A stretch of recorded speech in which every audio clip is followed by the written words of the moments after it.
মাধাইতলা। Katwa bus stand থেকে রিকশা কিংবা একটু এগিয়ে এসে টোটো ধরে মাধাইতলা। প্রথমেই পড়বে বিশাল তোরণ। তোরণের উপর লেখা আছে নিতাই রমন দাস বাবাজি। তোরণের ভিতর দিয়ে বেশ কিছুটা গেলে তবেই দেখা যাবে মন্দির। জগাই এবং মাধাই দুইজন ছিল মহাপ্রভুর মহান ভক্ত।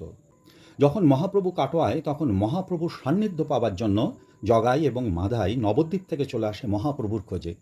ওরা যখন কাটোয়ায় আসে তখন জানতে পারে মহাপ্রভু কাটোয়া ছেড়ে চলে গেছেন। মাধাই খবর নিয়ে জানতে পারে গঙ্গার তীর ধরে কাটোয়া আসার পথে একটা মাধবী গাছের নিচে মহাপ্রভু বিশ্রাম নিয়েছিলেন। মাধবী গাছের নিচে চৈতন্য ভজনা শুরু করলেন মাধাই। জীবনের শেষ সময়টুকুও চৈতন্য ভজনায় মগ্ন ছিলেন তিনি।